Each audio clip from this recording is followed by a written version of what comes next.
Hi, everyone, and welcome to today's LinkedIn Live. Special guest today, Jassi Chadha, who is president and CEO and founder of Axtria, which is an organization focused on delivering analytics and artificial intelligence and those insights to life science companies. He's a serial entrepreneur, led its global growth as president and CEO to a 3,000 plus person company in North America, Europe, and in India. Dozens of clients in more than 50 countries, including a majority of the world's top life sciences companies, several in the Fortune 500. So welcome, Jassi. Thanks for joining us today. Thank you, Karen. Great to be here. Appreciate it. So let's talk about insights and impact. Tell me about Axtria, your big idea as a founder, and maybe a bit about the history of the company. Sure, Karen. So, Karen, we started Axtria in 2010, so it's been almost 15 years. Wow. And the premise of starting Axtria was that actually there was a lot of data that was being produced, and how do you actually convert data into insights and actually do it in a automated fashion so that it's not in the hands of analysts, but it's in the hand of the business decision makers. Mm-hmm. And that was the whole thesis behind starting Axtria. So it's been a good journey. We initially focused on a lot of different industries, because data is everywhere, and we realized that given our experience and backgrounds from many of the folks that was in the life sciences industry, we decided in 2018 to start focusing only in the life sciences industry, which is what we have been doing for the last 6 or 8 years. Yeah. So just speaking from a founder CEO perspective, was that based on where you were getting the most traction? What was most interesting to you? How did you make that decision? Yeah, so it was a couple of different things, actually. We had very good traction in many other industries, primarily in banking and financial services. What was the couple of things that made a difference was that, life sciences, there is something special. There is a pull. There is a great purpose. And, in terms of, improving patient lives, bringing the, innovative products to the market and putting in the hands of the patients. The second thing was that we were, developing software products, but somewhere in the background, there was more knowledge we had of life sciences. So, we would always design a product that would definitely work in life sciences. It might work in other industries as well. Yeah.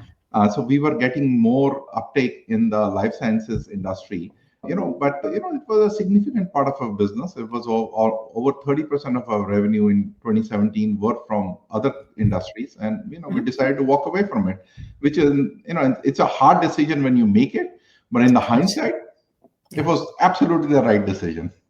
Yeah. Well, I know those hard decisions don't always pay off, but I'm certainly glad that they did for you and your company. I was actually talking to somebody recently about decision making and how sort of the higher you are in the hierarchy, if you will, of an organization, the harder the decisions get, right? It's like 70-30 at the bottom often. And for a CEO, it's often like 51-49 trying to make these decisions. Yeah. How do you, in general, deal with sort of the ambiguity that happens at that level of leadership? So Karen, couple of things. So very early on in my career, I actually decided that, those 49-51 kind of decisions can actually be also done with a coin toss, right? But that's not what leaders are supposed to do. A well-paid coin tosser.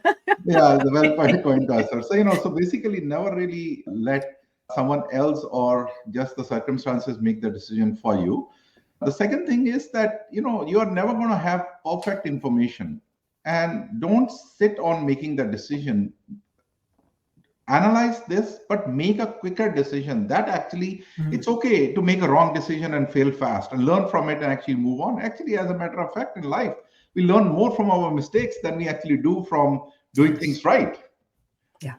So, and the third point, Karen, I will make on that is, in my experience, actually, few people make decisions than actually they should. So what I mean by that is people are afraid of making decisions. They're afraid of making the wrong decisions. Right. And I think as a leader, in some ways, you can't afford to dilly-dally and not make a decision. Yeah. Agree. The job is chief decision maker in many ways. So there you and are. and and, Great. and a chief risk manager, so that you Chief make risk manager. that Yes. actually minimizes risk. Yeah. Well said.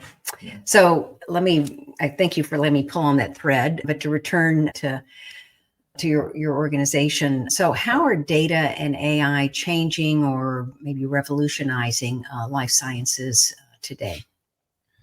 So, Karen, it's actually revolutionizing in many ways. So, one is that actually the healthcare industry is one of the most innovative, actually, I would claim the most innovative industry in the world. Mm. No other industry has to, particularly in the pharma life sciences industry, has to replace 100% of its revenue every 10 to 15 years because the products go off patent. Imagine if Boeing had to basically retire its plane every 10 15 years, or Microsoft couldn't sell Microsoft Office after the first 10 or 15 years. They would be very different companies. So when you live in an industry which is very innovative, it is constantly changing. Mm. So that is one part. The second part is that it's also a very regulated industry, which means that everything is tracked. Well, when you put systems in place and when they are tracked, well, that produces data.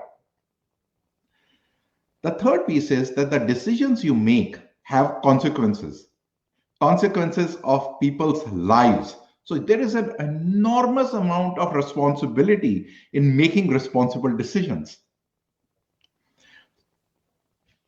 So that is the background. Now from the data perspective, we've always been blessed with a lot of data, and the data keeps on improving, right? So for example, in United States today, we are one of the most automated industries there is. Mm. So if you look at healthcare records, patient data, Mhm. it's all anonymized, it's highly protected. So, within the very strict, both letter and spirit of the HIPAA guidelines, but the richness of the data and actually you can link a patient and actually track a patient across their whole lifespan gives you very rich data. So that enables you to do three things. One, you can actually improve on the processes that you already have because you have better data, you make better decisions. Second, you can actually put the decision making in the hands of the key decision makers, whether it's a pharma rep, Mm. whether it's a doctor, whether it's a insurance company, so that they can actually make the decisions rather than going to someone and saying, can you do this analysis and give me a PowerPoint or a spreadsheet and actually make this analysis? The third thing is, how do you do things that have never been possible before? And AI, and particularly Gen AI, enables you to now do things that actually were not possible Mhm. to do with the traditional analytics and AI. Can you give me a use case where your product has been like successful in overcoming some of these challenges? Yeah. And help. I'm saying your product, but helpful in helping your clients overcome these challenges. So Karen, I'll give you a few examples. So one of the biggest drivers of innovation in the pharma life sciences industry has been treating rare diseases. By Mm. definition, a rare disease is something which is a very small population actually suffers from rare diseases, these diseases, and most of these are genetic diseases. Look, we actually decoded the human genome less than 15 years ago. And with that knowledge, with this understanding, with actually ability to actually run a whole genetic test on makeup of every human, Mhm. enables us to actually find the causes of these genetic diseases. There currently, US FDA has identified more than 7,000 rare diseases, 7,000, and less than 5% of them currently have any treatment. Mm. So you see, we're just getting started. But just look at the ones that already have a treatment. For the right patients, these are miracle drugs. Sure. But if for whatever reason the patients cannot get this drug, it's a huge loss to the society. That's where our AI and analytics comes in. We find that needle in the haystack of actually alerting where those patients are or could be, where the patients are in their journey, so that you can actually do a timely intervention. You know, in most of the diseases, the complex diseases, the time from onset of a disease to actual treatment, the time span is more than 8 years. If by using analytics, Well, you can cut it at in half, can you imagine the impact that you can make? So those are the kind of analytics that we run in finding patients, in doing the right intervention, in helping pharma companies understanding how the patient journeys are, how their products are being used, what impact is happening, how the real world data that now we have, how mhm. that is actually we are measuring impact, both the medical impact as well as the financial impact of that. All of that is now possible with AI and Gen AI. It's amazing. My mother was a nurse, and she always told me we are in the dark ages of medicine. And she, of course, in her lifetime had seen great leaps, but she was not wrong about the sort of the current state or the state, even most recently, compared to what's happening now and what will be possible in the near future. It's amazing. Karen, it's amazing. I've been in this industry for 30 years and I'm talking to you. I know we're on a video, you can't see me. I have goosebumps. That's how excited Yeah, I am of where we are in this moment of history. great. Well, where do you think we're going? What are some of the trends that you see in the life science industry? So I think what we have actually seen is that, the life science industry has continued to go after harder and harder treatments. Mm, They get a bad PR because there some of these are expensive treatments. Well, when you actually go from finding innovative products for diseases that have, let's say, 50 million lives to, let's say, 50,000 lives, well, right. the economics actually is going to be different. But in our lifespan, we will actually see many of the diseases that have had major impact on our societies. I mean, GLP-1s is a great example of what it can actually do in terms of actually managing your A1C or glucose and things like that. That you could actually not necessarily reverse, but actually make lives better in a very significant Yes. way. I think the next frontier, which is not here yet, but we have actually started seeing this thing in many of the companies that are using genetic data, is that you can actually cure diseases that were not curable, which means that, like, for example, hypertension or diabetes or this thing. Imagine we are Mhm. going to actually have treatments that once you're diagnosed that you have an onset of, let's say, a type 2 diabetes, they will be able to actually take your DNA, understand what it is, figure out how to change the genetic makeup of that, give you whatever injection or whatever, and in 2 to 4 weeks you're basically cured. We are moving towards that. Yeah. And And the unthinkable impact, not very many years ago. unthinkable. The But impact. Yeah. but what we have actually already witnessed is, 20 years ago, many of the cancers were death sentences. We Mm, all remember when someone in our close family or friends would say, diagnosed with cancer, and it was, oh my God, what a terrible disease. It still is a very terrible disease, don't get me wrong. yes. But the survival rates, and for people to not just get treated, but actually live a very healthy and a fulfilling life for a long periods of time, that has been made uh, possible with this innovation in oncology. Yeah. So there are many, many reasons to be very proud of this industry. And what our job, what Axtria does, is enables these pharma companies who are investing so much research and development in developing these innovative products, bringing these products to market and putting in the hands of the right patients. Mm, perfect. So I know you're currently in hypergrowth mode. right, at your organization. Can you talk to me about sort of how leading through that period, right, where you're growing so incredibly fast that it's almost hard to think about what the next thing will be? How do you lead through that? And then a little bit about what's next for Axtria, what's next for the company. So, Karen, you're absolutely right. We've been very, very lucky to be at the right place at the right time. But I think we've also been very fortunate to have an amazing set of customers who also, in a way, are guiding us. So we spend a lot of time reading about what the customers are thinking about their business strategy, because they have to think 5 to 10 years ahead because they're bringing innovative products, but they also have to make sure that they actually have impact when they launch so that they can monetize on the investments they make. And they have a very short window of opportunity to actually get it right. So we actually listen a lot to the customers. And second, Karen, we are very clear of who we are. For example, today, data analytics is a very hot market. Everyone wants to be in data and analytics and AI. Like, we've been in this industry for more than 20 years. And we were analytics when we were talking and doing analytics and building software tools before it was cool. You see? So we're very clear about who we are.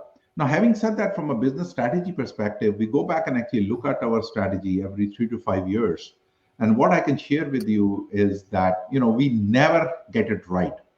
But directionally, if you're right and you're making the right decisions and you also have the right capital, the right team, building all of that, so it's a combination of that. So, for example, what has happened is that in the last 5 or 10 years, there was so much capital available, whether it was venture capital or private equity, that actually so many of companies who had good ideas and good products, they were overfunded. Almost on a weekly basis, you come across a company who's raised $200 million, has less than $10 million of revenue. Well, it worked well in 22 and 23, but it doesn't work anymore. So there is a whole aspect of that. How do you become custodians of the capital in a very effective manner to actually drive your business strategy? So it's a combination of that. So listening to the customers, having the audacity to actually be who you are, be very clear about your business strategy and going and executing on that, being very good and efficient with capital. We have built products, like we have built software product that when we started, everyone told us this cannot be done. So I'll give you an example of doing, our leading software product is a product called Sales IQ, which basically enables you to do all Salesforce planning and optimization for a sales rep, no matter where they are in the world, on one software platform.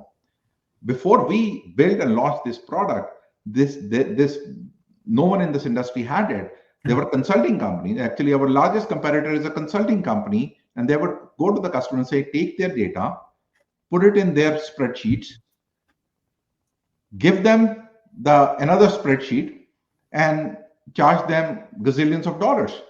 The customers will look at this thing and saying, this is a black box. I don't know what you do. And I don't want to continue to be dependent on you. This company is more than 40 years old, and they're very proud of that. One of the large companies in the industry are their customers for 40 years. The flip side of this thing is, for 40 years, that pharma company has been dependent on them to do Salesforce planning and run their operations. That's sad. What we enable customers to do is to build the software and give it to them so that customers can run it themselves. This was unthinkable, by the way, in our industry. So we have had that audacity, clarity on this thing, gone out and built very good products. And that has been the key difference between us and so many different companies who have tried to basically be in this space and compete against these big consulting companies. Yeah. Speaking of dark ages, right? I mean, we were all grateful to have Excel spreadsheets when we first got them, and they still have a use, but they're not the product for the needs of today's business. So the area of AI and Gen AI, spreadsheet is your enemy. Yeah, I agree. So what's next? Where are you going next? So Karen, where we are going next is that, we want to continue building on the platform we have. Now we have scale. And, how do you actually build and become one of the most recognized and one of the largest companies serving the life sciences company in the world. So we started in New Jersey. We have expanded our footprint pretty well in US, and in US we work with almost all of the large and mid-sized pharma companies. We work with many of them in Europe and in Japan, but we don't have a big footprint in either Europe or Japan. So from a geographic expansion, we need to put more footprint there. Second thing is that in the world that we all lived in the last 15 years, we have actually had a very strong global delivery model where we actually have a very strong team in US, but we have also leveraged the talent pool available in India and actually build that. In India, we have done a very good job of actually expanding and having a footprint in almost all of India to get access to the talent and actually build this delivery centers. But then at this point, we're still limited in India. There are many other talent pools available in the world that we have not tapped in that could be global delivery centers. So that's the second thing. The third thing is that we have been very, very strong in pharma commercial operations. And a couple of years ago, we started doing very innovative work in the clinical data and analytics and real world evidence. And many of those has also expanded our aperture to go beyond just pharma into medical devices and diagnostic industry, in animal health and patient health. So there is a lot of growth that we see ahead of us in terms of geography, types of customers, and also how we serve these customers in different business functions where data and analytics can help drive their business efficiencies. So lots more good stuff to come, I guess is one way to sum that up. Thank you for sharing that with us. I just want to sort of bring us to a close as our time starts to run short by congratulating you on your many honors and accomplishments. I know you had a recent IIT Alumni Award, and you're an advisory council member for the Federal Reserve Bank of New York, and many other things. As my swim lane here is leadership and leadership strategy, and so I'm always trying to help people understand, how to become a more successful leader or a successful leader. Was there a moment in your career when you knew that you would be successful? You were sort of moving up and to the right, that spot on the 2x2 matrix where we always want to be? So I think my moment where I had the confidence to go out and actually become an entrepreneur was the first company I worked at. It was a very small company called Health Products Research, HPR. They had the courage to hire me out of Texas A&M to, small healthcare consulting company based in New Jersey, to hire someone who's, finishing his PhD at Texas A&M. Came to work for them, and I loved working there because, it was a small company, and, and they encouraged people to, take risks, because it was a very small entrepreneur company. And within 4 years of working there, I actually joined the group I joined, or team I joined. I joined as an analyst, and within 4 years, I was actually the co-director or the co-lead of the team. And and if you look at that journey, what in the hindsight, what I realized is that I learned how to manage people, how to sell, how to earn customers' trust, how to actually build products. Look at that. So which are all the ingredients of what you need, but it didn't just come to you. You had to go take it, right? And this is also a part of leadership. So what I usually tell young people is, don't look at your job description and do the minimum that you need to earn your salary or get promoted. Go beyond that, because there are more opportunity in every company than people want to take. So when someone says, the company didn't give me enough opportunity, well, actually it's the other way around. There were opportunities were all around you. So when I realized that, Karen, that I could go from being an analyst to the head of the group within 4 years, that gives you a lot of confidence that if you were to continue to be proactive, continue to learn, continue to work hard, I think you can actually achieve a lot of things. My other thing is that it's also very important, Karen, to have role models. My first business role model, and I'm still very amazed with what he's been able to do, is actually Michael Dell. at Dell Computers. Believe it or not, Michael Dell is still the CEO of Dell Computers. The company has gone through a lot and they're doing great. Once again, the CEO. Yeah. Once again, the CEO. Yes. So, again, that's a Texas connection. Yeah. I have to just tell people here, we are both alumni of Texas A&M, and I have a BS in industrial engineering, he has a PhD, but we have a great Texas connection. So yes, Michael Dell. Mm-hmm. Yeah. So, so how do you actually have those role models in your life? I have many, many role models. And, and that also inspires you to actually say, if they can do this, you have to also see what they did and how they did it. So I love listening to people's stories in terms of how they became successful and try to take something that I can do to basically become successful. So that's also that motivation or imagination actually comes from those role models. Great. Well, thank you again, Jassi. And for those who've joined us maybe a little late, this is Jassi Chadha, who is the CEO, founder, president of an organization focused on delivering data analytics and artificial intelligence insights to life sciences company. Thank you again for being with us, and all the best to you and your team. Thank you, Karen, and have a great day. Thank you very much. Great. Take good care.